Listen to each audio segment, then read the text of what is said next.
आगरा में नवरात्रि के नवमी के मौके पर आगरा प्रशासन के द्वारा अनोखा कार्यक्रम किया गया। आज नवमी के अवसर पर आगरा के जिला मुख्यालय पर जिले की 21 छोटी छोटी कन्याओं का सम्मान किया गया और फूलों की वर्षा की गई। यह कार्यक्रम आगरा प्रशासन के द्वारा जिला मुख्यालय पर किया गया, जिसमें मुख्य अतिथि के रूप में राज्य महिला आयोग की अध्यक्ष बबीता चौहान और जिला पंचायत अध्यक्ष मंजू भदौरिया शामिल हुई। प्रशासन और पुलिस के अधिकारियों के साथ मिलकर बबीता चौहान और मंजू भदौरिया ने कन्याओं पर पहले तो फूलों की वर्षा की और फिर उसके बाद टीका लगाकर माता की चुनरी उड़ाई गई और कन्याओं का सम्मान भी किया गया। जिले की 21 कन्याओं का सम्मान इस कार्यक्रम में किया गया। यह कार्यक्रम मिशन शक्ति के तहत किया गया है। प्रशासन का दावा है कि मिशन शक्ति के अंतर्गत पूरे जिले के महिलाओं और युवतियों को जागरूक करने के लिए अलग अलग तरह के कार्यक्रम किए जा रहे हैं और आगे भी किए जाते रहेंगे। जैसे कि आप जानते हैं कि माननीय मुख्यमंत्री जी की सोच और निर्देश के क्रम में मिशन शक्ति 5 का शुभारंभ किया गया था। इसमें महिलाओं तथा बच्चों को सुरक्षा, सम्मान और स्वावलंबन बनाना, इस उद्देश्य से ये कार्यक्रम शुरुआत की गई है। ये कार्यक्रम लगभग 24 दिसंबर तक चलेगा। इस कार्यक्रम के अंतर्गत जिले में अलग अलग, जैसे नवरात्रि के समय अलग अलग कार्यक्रम किया गया है। मिशन शक्ति के अंतर्गत 8 प्रकार के जो कार्यक्रम है, तो इस कार्यक्रम के अंतर्गत कल भी ब्लॉक में लगभग 1500 बच्चों का कन्या पूजन किया गया है और आज जिले पे इनका भी एक पूजन किया गया है कन्याओं को। तो जागरूक करने के लिए आज एक कार्यक्रम था। तो इसमें माननीय लोगों को बुलाया गया था जो महिला सशक्तिकरण से संबंधित है। तो आज उसमें माननीय बबीता जी मैडम और माननीय मंजू भदौरिया जी थे और माननीय हमारे जो देवरानी मौर्य जी लखनऊ में इनका मीटिंग का जो कार्यक्रम था लखनऊ में, और मेयर मैडम साउथ कोरिया में इनका कार्यक्रम में ऑफिशियल कार्यक्रम है।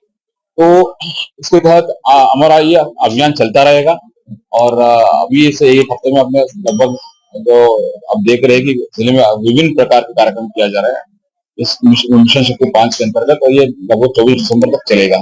मैं इस संबंध में ये सारे व्यापक प्रचार प्रसार में जो हमारे जो प्रशासनिक अधिकारी है, पुलिस प्रशासन है और जो मीडिया बंधु है और जिला हर डिपार्टमेंट के अधिकारी है और जो हमारे सिविल सोसाइटी के जो लोग सम्मानित जन और बच्चे हैं, टीचर्स है, इन सबको मैं धन्यवाद भी देना चाहूंगा और महानवमी के अंतर्गत उनको मैं बधाई भी देना चाहूंगा और खासकर मैं मीडिया, प्रिंट और इलेक्ट्रॉनिक मीडिया को भी धन्यवाद देना चाहूंगा कि उन्होंने सकारात्मक रूप से इस सारे कार्यक्रमों को कवरेज किया है और इसका ताकि जो माननीय मुख्यमंत्री जी का जो मैसेज है, सोच है, और वो लोगों तक पहुंचे और इसका सभी को लाभ उठा सके। थैंक यू, धन्यवाद। देखिए, मिशन शक्ति है ये तो बहुत अच्छी बात है, क्योंकि जैसा हमारे माननीय मुख्यमंत्री जी का सोचना है सशक्त नारी समृद्ध प्रदेश, तो निरंतर ये काफी दिनों से हमारे यहाँ चल रहा है कन्या पूजन।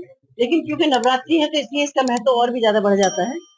और आज महानवमी की मैं पहले सबको बहुत बहुत शुभकामनाएं देती हूँ, क्योंकि नवरात्रि में तो आप देखते हैं कि पूरे 9 दिन महिला शक्ति ही पूजा होती है, चाहे वो धन के रूप में है, चाहे वो विद्या के रूप में है, चाहे वो शक्ति के रूप में है, सारे रूपों में महिलाओं की पूजा होती है।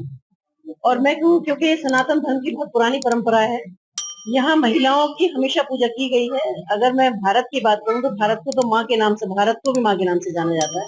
यहाँ गंगा और नदियों के नाम को भी माँ के नाम से, गंगा माँ, यमुना माँ, सरस्वती माँ के नाम से जाना जाता है।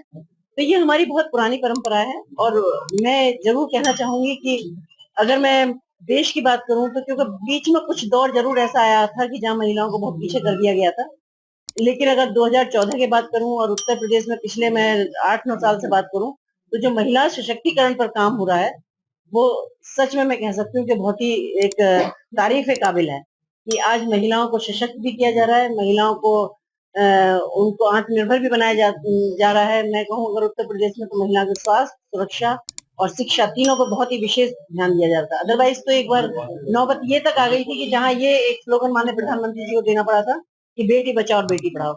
आज हम गर्व से कह सकते हैं कि चाहे वो देश की बात है और या उत्तर प्रदेश की बात है कि बेटी बच भी रही है, बेटी पढ़ भी रही है और बेटी बढ़ भी रही है। डीजी महाराष्ट्र न्यूज के लिए मनोज कुमार बेमल की रिपोर्ट।